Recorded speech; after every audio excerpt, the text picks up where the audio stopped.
Rito na naman ang mainit na balita mula sa mundo ng politika. Isang malungkot na balitang lumabas mula sa Malacanang kamakailan kung saan humiling si First Lady Lizata Nasmags na itigil na ang mga pambabatikos at hindi makatarungang pag-atake laban sa kanyang asawa, ang Pangulo ng Pilipinas, President Cotinong Norte Jr.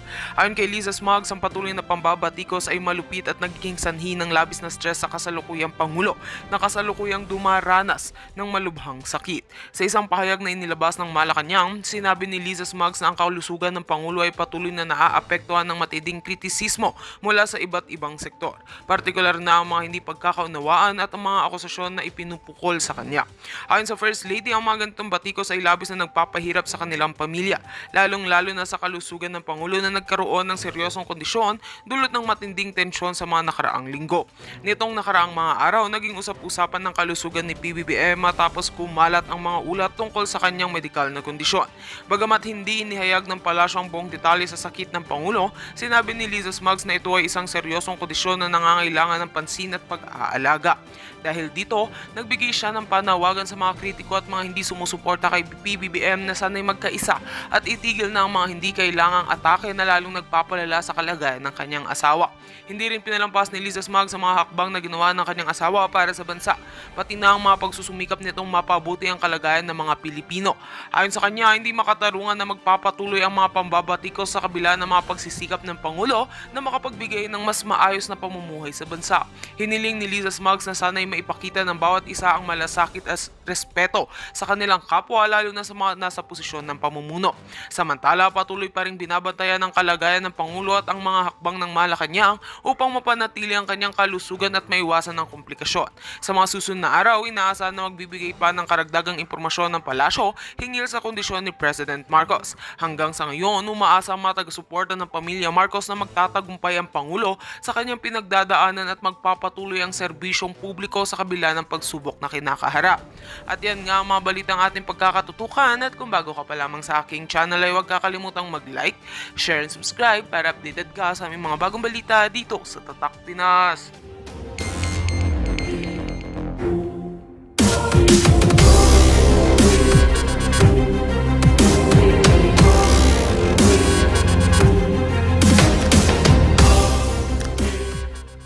Musta kayo lahat? So, ayan.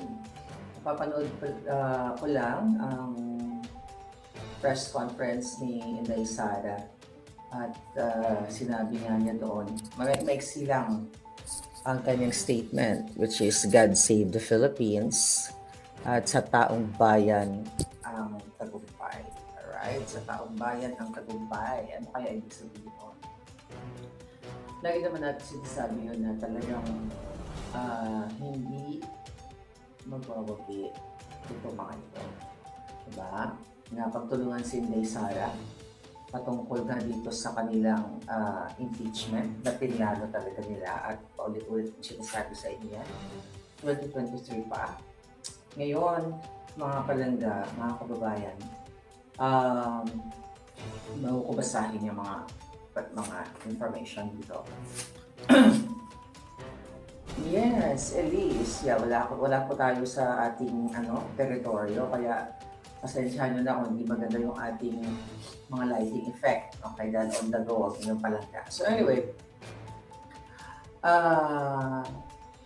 ang nangyayari ngayon ay talagang paulit-ulit natin sinasabi, pero you know, we have to remind you every day dito sa impeachment ni Inday Sara, ang issue sa vice scam na kung saan diversion or pagtatakip nila, yung issue sa kagutuman nyo sa Pilipinas, kahirapan, krimen, OFW na sabi nga ni Inday Sara kanina, kawawa talaga na umaalis ang lalong talamak ang sitwasyon ng ating mga OFW ngayon at talagang patuloy na sobrang naghihirap at sinasabi ni Inday nakakaalarma dahil nagbabadya yung parang mga kaguluhan, bumabalik yung mga kaguluhan or mga hindi maganda in the past, back in the 90s sa Mindanao. Alam naman natin medyo magulo dyan in the past.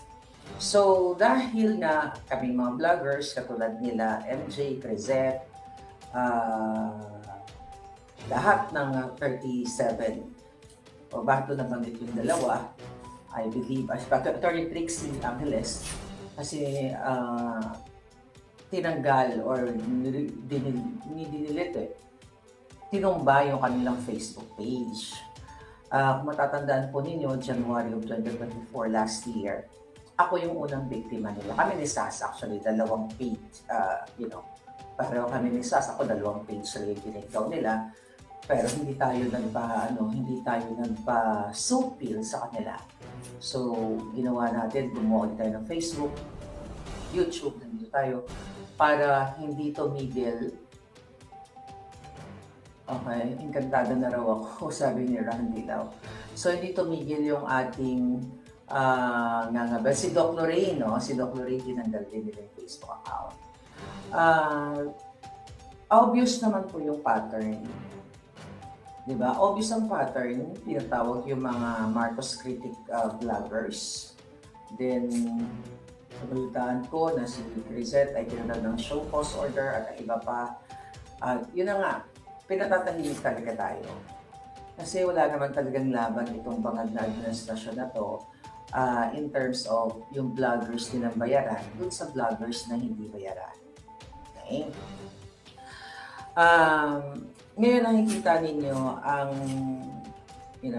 ang kababuyan nitong gobyerno ninyo. Kagabi nga, at ang dami-dami naman ng mga vloggers, at kayo alam nyo na talagang ginastos nila ang taong bayan. May mga lumalabas na may dumarating sa atin ng pictures na bulto-bultong pera, no, na binigay doon sa Congress na to. But dahil nga hindi ako masyado updated sa mga eksena dahil medyo busy-busyhan, hindi ko pa na-verify yung mga pictures saan ba yung galing. Pero sa group namin, talagang tangkas-tangkas na pera na allegedly yun ang dinayad sa mga kongresista para pumirma laban dito nga para maisulong nila yung impeachment kay Inday Sara. Kasi in the past, kulang sila sa numbers. I think they started 8, tapos nadagdagan hanggang sa dumami na ng dumami kasi sa offer nga na dapol bags of money galing sa Pilipinas. Yes, Alice Sanchez. So, patunay talaga, mga palangga, when I started speaking up in 2022, nung kaupo pa lang dito nga, na sinasabi ko na itong bangag na presidente na ito at ang kanyang asawa si Satanas, ito yung ginagawa sa inyo. Ano yung ginagawa sa inyo?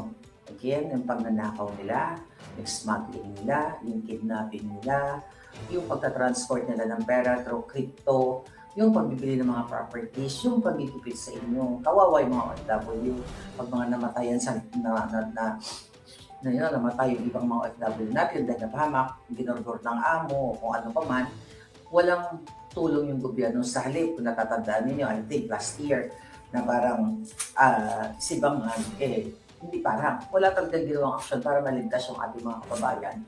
Ang konteksto pa ng kanyang mga statement, no? Parang pagdusahan, something like that. Pagdusahan ninyo, ganyan.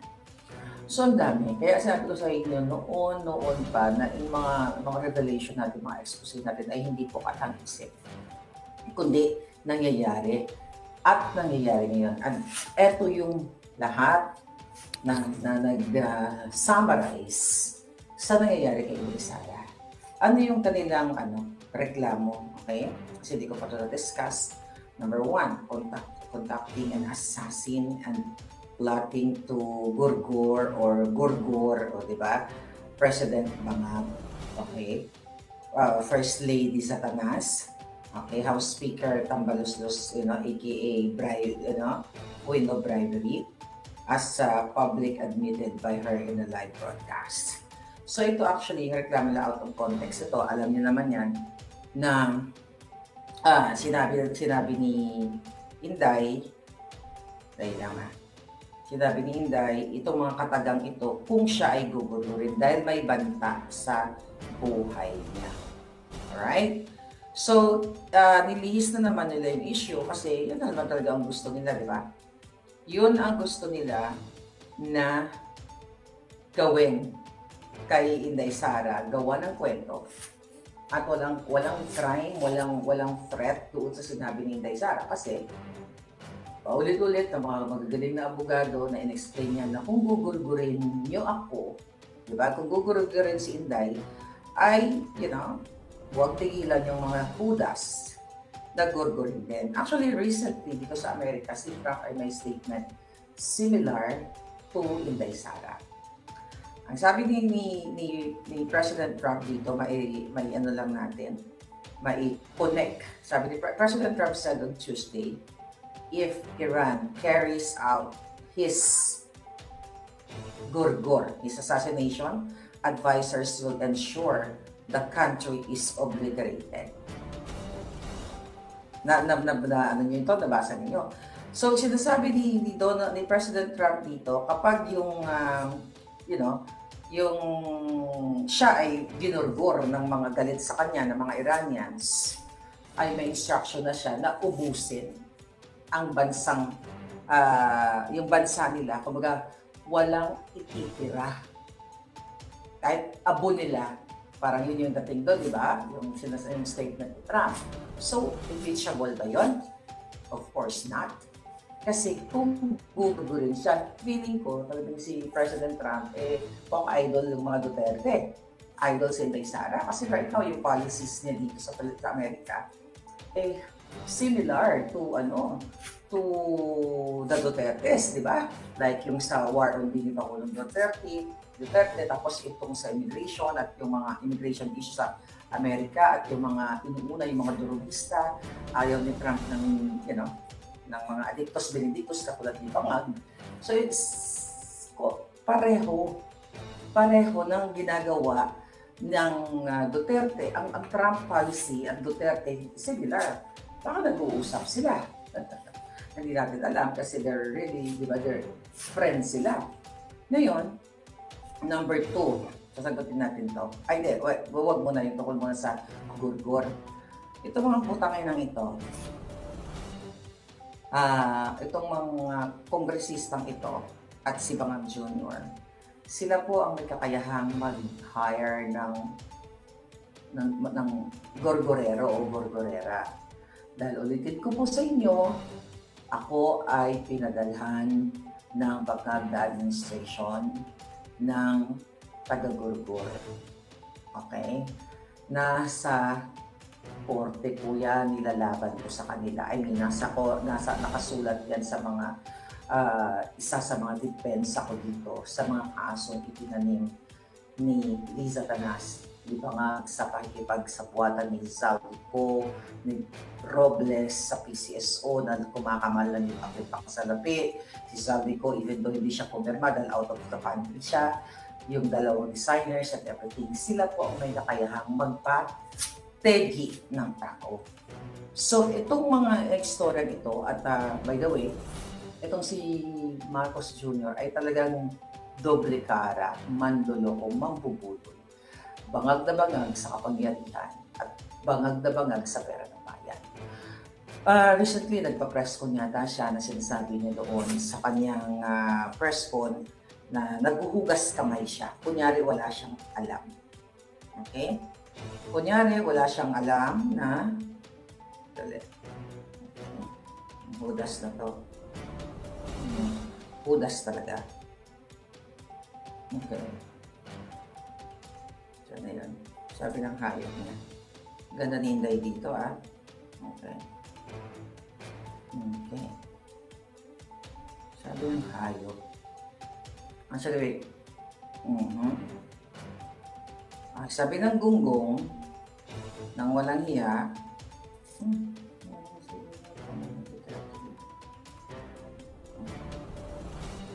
sabi ng gunggong, may mga nagsasabi, impisa daw si Bangag, dapat si Bangag ang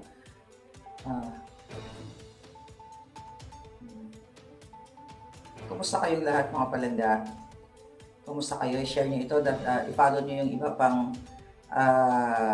mga page, ng mga bagong page sila Attorney Trixie, okay, at nila MJ, sila Crizeta, then ginurgur sila ng bonggang-bongga. Alright? So, ito ay patunay, okay, na si Marcos Jr. talaga, ito, gago talaga to. Gago talaga to si Bangag. Napakawalang niya. At si Lisa Canas. Okay, ito muna. Number 2. Okay, sabi niya, sabi ng mga hinayupak sa Congress, misuse and malversation of confidential funds appropriated to the Office of the Vice President and Department of Education. Ulit-ulit na natin sinasabi yan. Si Yumi Santiago. Paulit-ulit na natin sinasabi yan na kung meron man po kung meron mang gumamit ng pera, hindi gumamit ng pera ng bayan nagnakaw ng pera ng bayan, trillion, maybe trillions of money ng Pilipinas. Kaya lumulubog kayo sa utang. Wala pong iba kundi ang bangag na administrasyon, pamilya nila, mga kaalyado nila, dahil nga yung impeachment na ginawa nila kay Inday ay inspired with yung inspired with money na kunwari ayuda.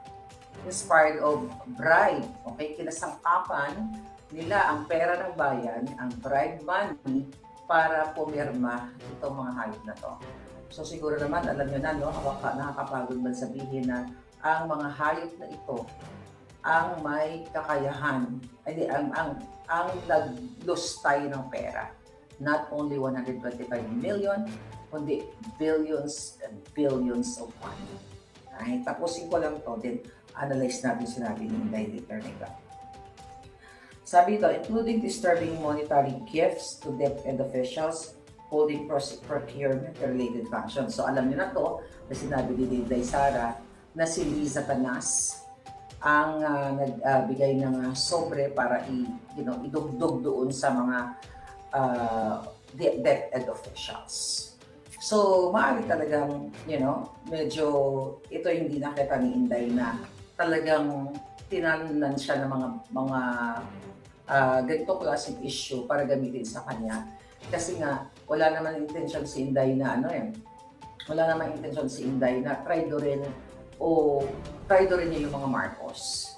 Dahil nga tinulungan niya nga yan the reason why naupo si Bangag.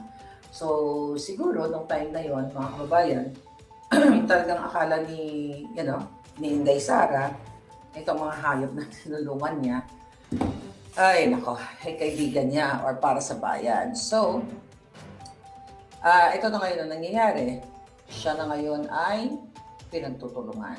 Amassing unexplained wealth and failing to disclose all her properties and interest in properties in her statement of assets and net worth. Sabi. Bago po ngayon na natin ito narinig. Diba? Ito mga putang inang ito, katulad nila Zaldico, yung mga kongresista na yan, lahat yung mga hayop na yan, dinideclare ba nila yung kanilang statement of assets and liabilities katulad ni Erich Sylvester or aka Erwin Tulfo na mismo, ito nakita natin sa expose natin, na hindi nga niya dineclare yung kanyang almost 1.6 million US dollars na biniling property dito sa Porter Ranch, California. Yung hayop na yan, yung mga tulpo na yan, kasama yan na pumirma yung pamilyang budol na yan. Pamilyang nag-exploit sa mga mamamayang Pilipino sa mga issue sa show nila para pagkakitaan. Yan dapat ang mga nag-disqualify o natatanggal sa pwesto o walang karapatang mamuno. Dahil mismo ito si Erwin Tulfo ay lumabag sa batas ng Amerika, batas ng Pilipinas at sa mata ng lahat ng mga Pilipino. So yan dapat yan. Ngayon si Inday, syempre gawa-gawa na lang nila ito mga kababayan. Dahil ay gusto nila na-impeach. Dahil si Bangag lahat, si Lisa Canas ang voter nito. Tapos ito pa, also in connection with involvement in EJK of the Davao Del Squad. So alam niyo na yan. Such as refusing to, attend SONA. Di ba? Kasama pa ito. Okay. Committed acts of destabilization constituting at least a betrayal of public trust, improbable violation of the Constitution, even the high crimes of sedition and insurrection, such as, my God, infusing the Atenson 2024 and appointing herself as a designated survivor. Attending rallies urging President Bongbong Marcos' resignation, defending fugitive Pastor Apollo Kibuloy, among others. Okay, totality of the Vice President. Kaya manipil itong mga hayop na to. Okay? Pati hindi pag-attend ng SONA, paano i-attend si Inday sa SONA kung suka na siya sa ginagawang pagnanakaw? Okay? Ng gobyerno Bangag. So, definitely lahat ito mga palangga gawa-gawa lang ng mga hayop na to dahil ang gusto talaga ni Bangag, okay? Ang gusto ni Bangag ay what? At ni Lisa Tanas, ito ay tuluyan ng matanggal si Inday Sara kasi nga gusto nilang mag-stay forever sa pwesto. Okay? Sinabi ko din sa inyo, para mag-stay sila forever sa kanilang pwesto, mga kababayan, ay nako, dahil uubusin nila ang pera ninyo. Alright, so, road to golden clock, sabi ni Judith. Alright. So, mga palangga, dahil pala mga message. So, sorry po sa mga palangga na nagme-message sa akin, hindi ko kayo masagot lahat ng bonggang-bongga dahil, alright, dito.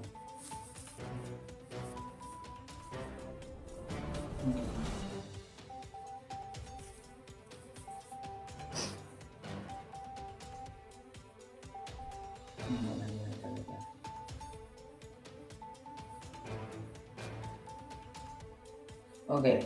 So, ang sinasabi pa ni Bangag na nag-consult sa kanya si Sandro.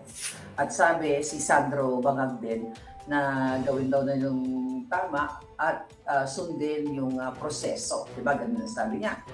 2025 budget, binulsa ng mga Marcos administration.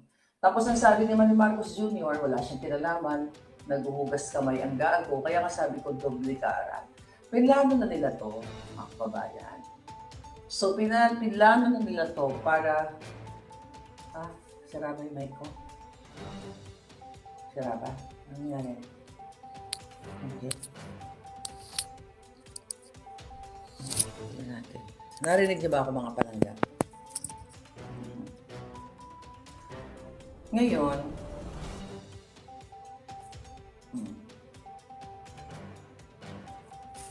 grabe. So, unti-unti, okay, hindi yun, tinatanggal, ayan, marami akong mga nababasa sa group na talagang pupuntrihan, tatanggalin lahat ng mga Facebook page na mga Sara supporter, Duterte supporter, o yung mga critic ni Marcos Jr. para syempre hindi na tayo makalaban. Pero syempre hindi tayo susuko, mga palangga, talagang pagpatuloy natin itong ating pagtutuligsa sa mga hinayupak na ito. Right. Okay. Ngayon,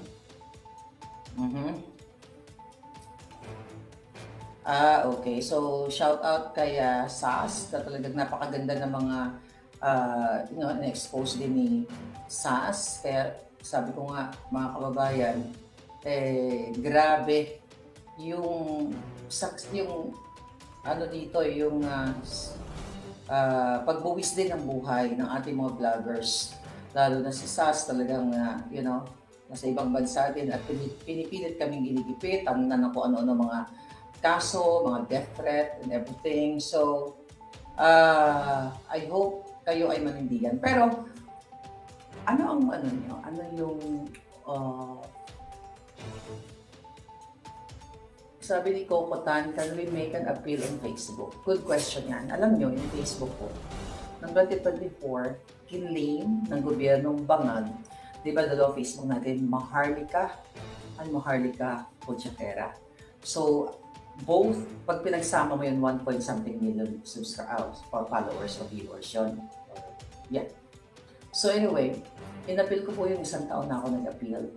Recently, 2 weeks ago, kasi ang hirap mag-communicate sa Facebook, diba? In-appeal ko yun. May nakausap pa nga ako na representative nila. So may mga link akong pinalo, which is legitimate naman yung link. At ang nakausap ko,